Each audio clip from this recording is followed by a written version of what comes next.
Hey everyone, welcome to the Words Play English, where we explore the stories, ideas, and habits that make learning meaningful again. I'm your host, Mike, and today we're talking about something that everyone at some point struggles with. That's it, motivation. Why do we start things with so much excitement? A new course, a new job, even a new year. And then after a few weeks, that energy disappears. Why does it feel like we're running on an empty? Let's find out together. And more importantly, let's talk about how to get that motivation back. So first, let's face it. We live in a world full of distractions, notifications, social media, endless videos, constant comparison. Our brains are working overtime just to stay focused. It's no surprise that we lose motivation. But the problem runs deeper. We've started linking motivation to results, not to meaning. Think about it. When was the last time you did something just because you enjoyed it, without worrying if it was productive, successful, or shareable? For many of us, it's been a while. That's so true. I was thinking about that recently. I used to read just for fun, and now I catch myself reading to finish a book fast or to post about it. It's like we've turned learning and even hobbies into performance. Exactly. We've moved from intrinsic motivation, doing something because it feels good or meaningful, to extrinsic motivation, doing it for approval, grades, likes, or rewards. And the problem is extrinsic motivation doesn't last. When the rewards stop, so does our energy. Now, psychologists like Edward Desai and Richard Ryan talk about something called self-determination theory. It says that humans need three basic things to stay motivated: autonomy, competence, and connection. Autonomy means having control over what you do. Competence means feeling good at it. And connection means feeling that it matters, that it connects you to something or someone meaningful. When one of these is missing, motivation starts to fade. That's powerful. So if someone feels stuck right now, say they're learning English but feel like giving up, what should they do? Good question. Let's take it step by step. First, reconnect with your why. Why are you learning English? If it's just to pass an exam, you'll get bored. But if it's to connect with people, travel confidently, or understand new cultures, that why becomes fuel. Second, make progress visible. Motivation grows when you see improvement, even small ones.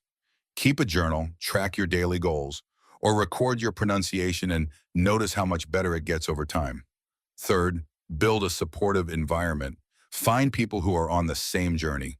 A study group, an online community, even a language buddy. Motivation is contagious, especially when shared. I love that idea of visible progress. It reminds me of a quote I once heard: "The brain loves progress more than perfection." Exactly. And perfectionism is another motivation killer. We think we must be great from day one, but learning or anything meaningful is messy. It's okay to stumble, make mistakes, even fail.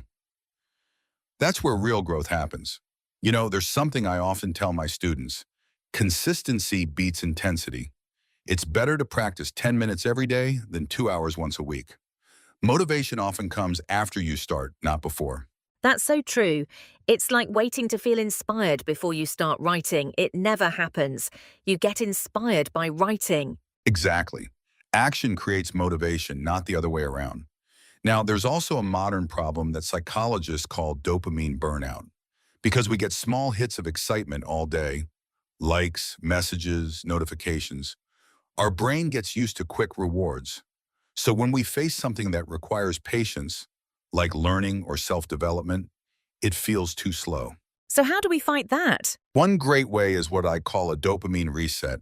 Take a few hours or even a day with no social media, no notifications. Just focus on one meaningful activity. Read, write, walk, or even do nothing for a while. It helps your brain remember that calm can also feel good. And here's another one. Turn learning into play. Gamify it.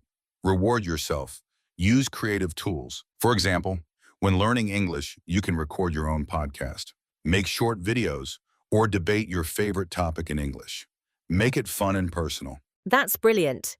So, if we had to wrap this up, what would you say are the three golden rules for regaining motivation? Good question. I'd say first, reconnect with meaning. Don't just ask, what am I doing? Ask, why am I doing it? Second, make small wins visible. Track your progress and celebrate it. Third, protect your focus. Avoid overstimulation. Give your brain space to enjoy learning again. And maybe a bonus one.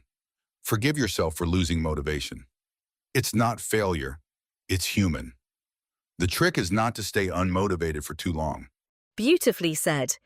It's really comforting to know that losing motivation isn't a personal weakness. It's just part of the cycle. Exactly.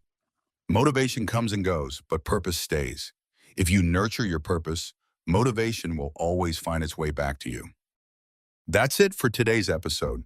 If this conversation helped you reflect or learn something new, don't forget to share it with a friend who might need a little boost. And if you're learning English, try summarizing this episode in your own words. That's your speaking practice for the week. Thanks for listening to Words Play English Podcast. I'm Mike, and I'll see you next time, when we'll talk about how to stay confident when speaking a new language.